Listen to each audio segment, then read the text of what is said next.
So I want to talk about role-playing games. Putting your Christian faith into the game is freaking fun. We have been lied to. We have been lied to. We have been brainwashed. We have accepted that I'm a Christian. Don't bring my faith in the fantasy game.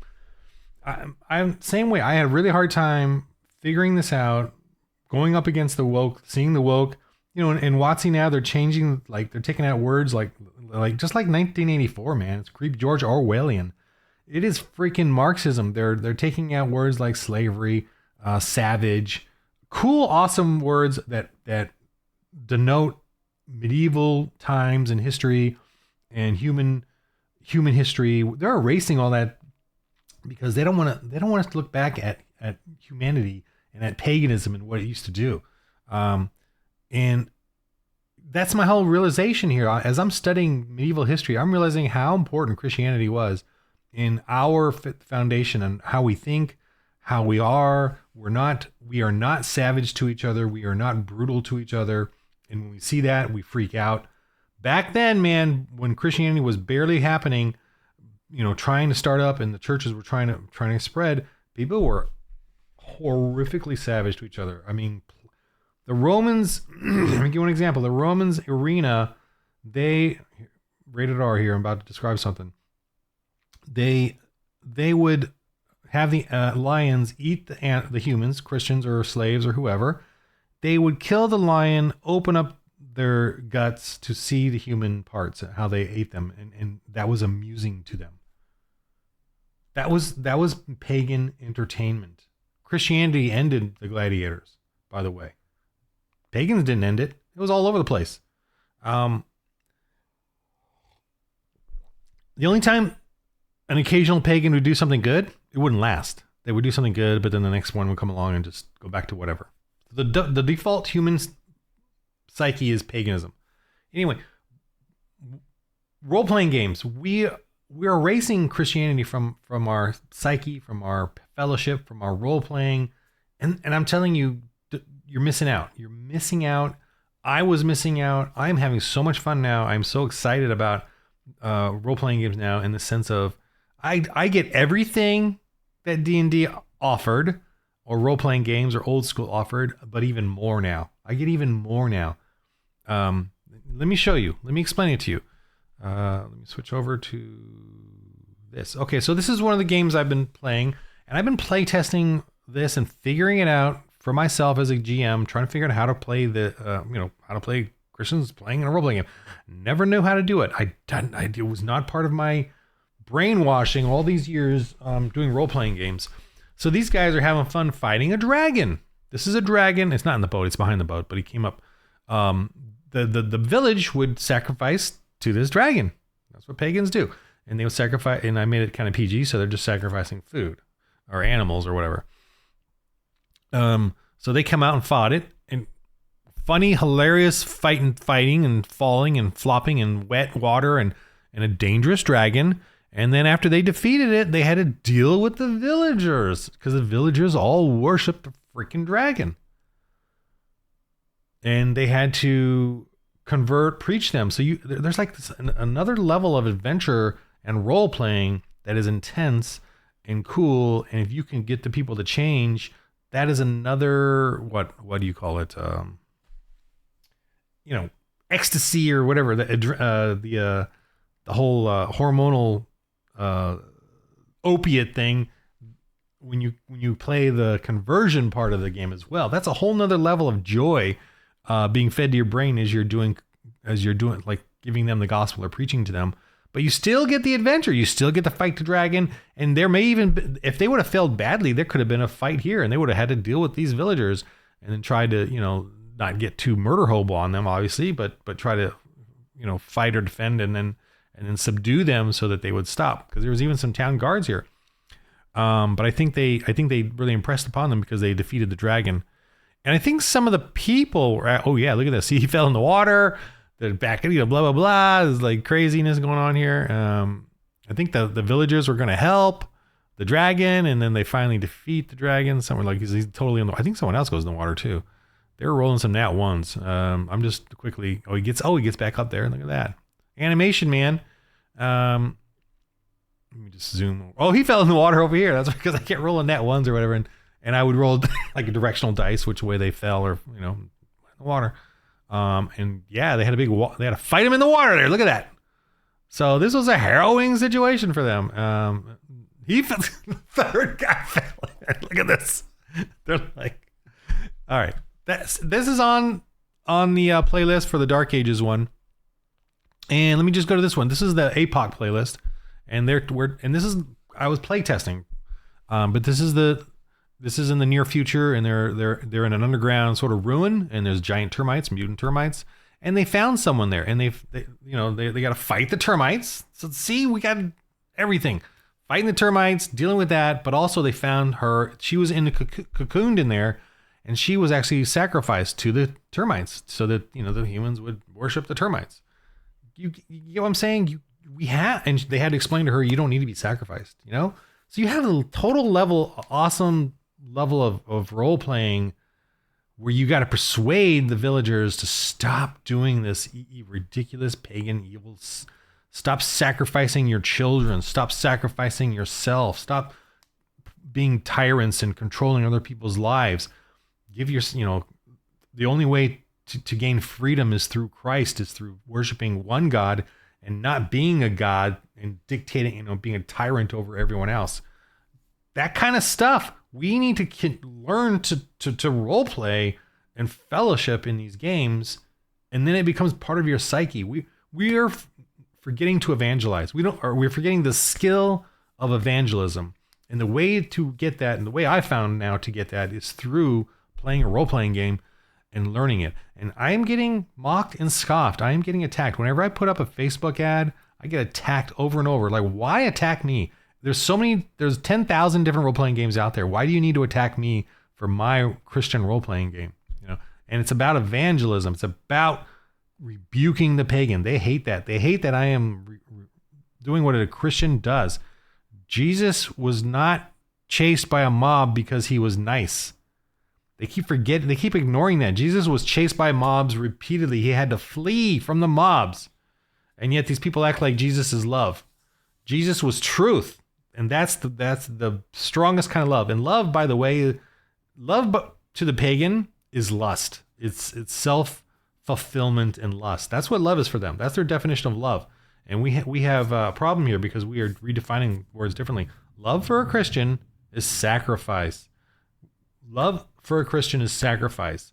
So think of that when you want a husband and wife and children. To gay men, are they loving? No, because they're not sacrificing their own lusts to love a woman and the children thereof.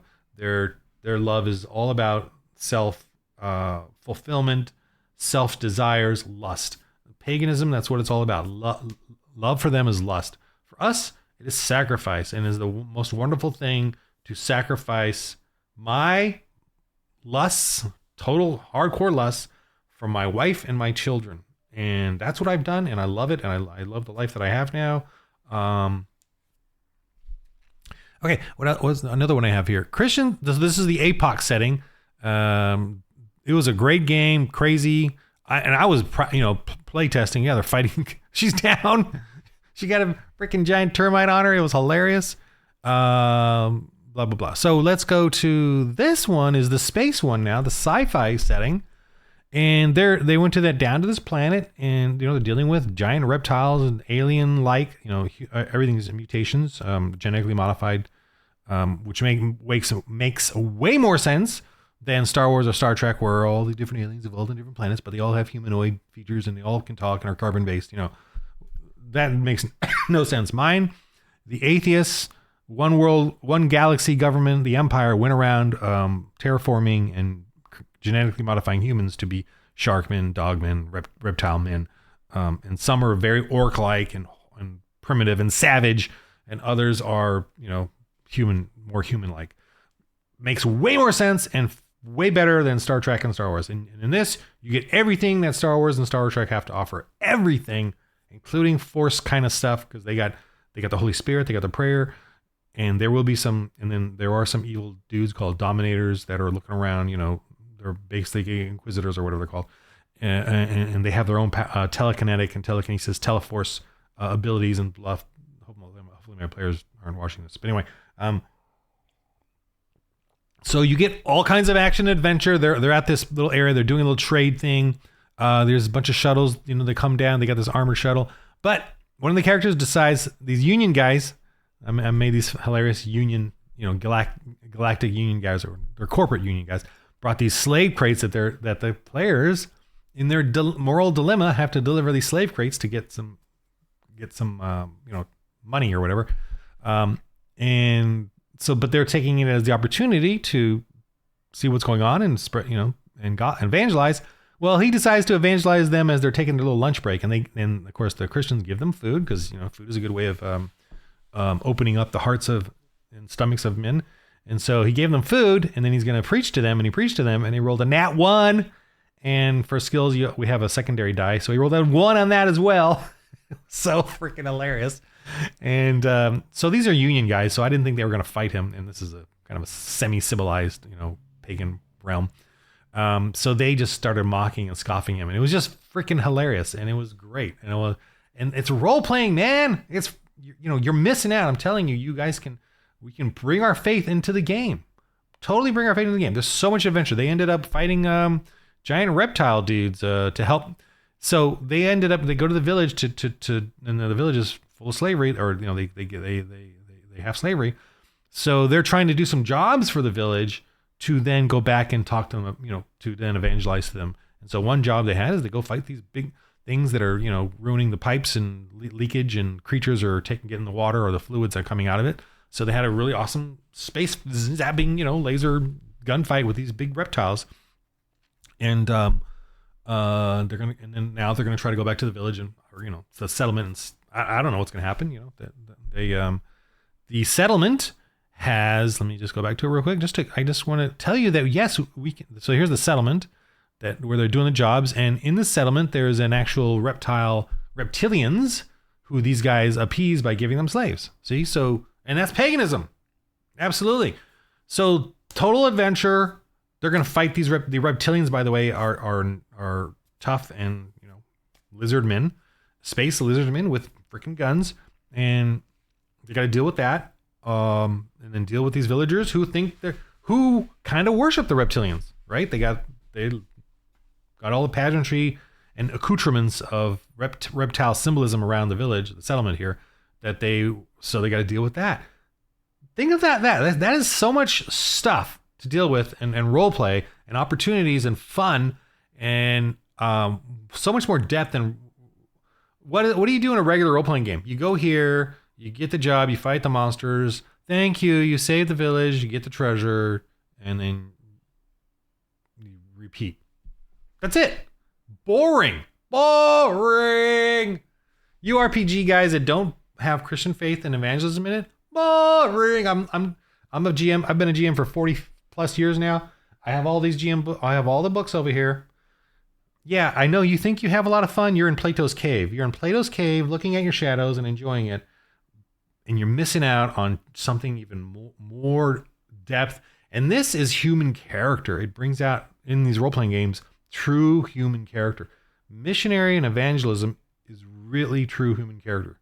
For them to convince the people that what they believe in or what they're doing is evil, to convince them or reveal to them or rebuke them and deal with the consequences of that, has so much more depth to it as a role-playing game than, oh, we got to go do this and solve this problem and get the reward, or die. And that was so fun. We all died, TPK. It was, wow. That was, what amazing moment, Anyway, I'm dogging you guys in the sense that I'm using hyperbole. I've had a lot of fun with role-playing games, for sure. A lot of fun, cool moments and all that. But this is this is a whole nother level. Get all of that plus this. And this is just even more expansive. So that's my little preaching brouhaha on bringing the Christian faith back into role-playing games, or back. I don't know if it ever was in role-playing games, but it was absolutely in history, and they're taking it out of the movies, right? The movies are erasing Christianity. Downton Abbey is based on, I read that article where they took out God and everything from that whole setting, because those people would have prayer at every meal and have little bishops and napkins during that period in that area, and they removed all that because they don't want, they want you to see all this morality and stuff, but they don't want you to know that it came from Christianity. The whole civilization of the West is from Christians struggling, fighting against the constant paganism that is all around. Even today, paganism is a constant. Christianity is an effort that you have to do. Paganism is a constant. That's a constant. If you have nothing, you'll have paganism. Christianity is an effort. It's a compassion. It's civilizing. It's colonizing and civilizing. See, Marxists don't want that. They want paganism. They want dictators and control and paganism. All right, I'm ranting. I love this. If you want to learn how to play this, if you want to be a Grand Minister GM, contact me because I am looking for GMs. I'm going to start giving out stuff to start training GMs. So just contact me. Let me know. I don't know. I'm open to whatever. All right. For the Lord. RPG. Dark Ages setting. What else I have? Apostles of the Epoch. Oh yeah. And Christians of Space. But I've got more settings coming. I just got to polish these ones up and finish them. They'll be on my website. Like $5 PDFs. And then I'm doing... Oh! Got this print. Yeah. Oh, and I got this other one too. So see, I'm testing out the prints. And I got this crazy thing that I've been testing out. So you could buy them as prints if you want. I might sell it through the website that I'm ordering these from, or I'm going to sell them myself for a while just for the fun of it. I even got this, so you could literally buy the book of these and you could cut these out. It's like $30, 20 or 30. But I figure, it's a really good paper, and you can cut out the tokens and use them as a paper. And plus, there's like a little GM screen type thing. But anyway, there's that. But I just got this one in, and this is kind of like the final. So I've got that going. I think I need to read through the paper version just to make sure it's the final. But I'm trying to finalize this one too on a PDF. This is the Epoch one, and the Christians of Space is done too. I just need to finalize it and get it on the PDF on the website. I'm just trying to read through it all, and after all this playtesting I've done, making sure, tweaking the little rules and explanations of it all. But it's all done anyway. So just to let you know, all right, in the game of life, roll holy dice.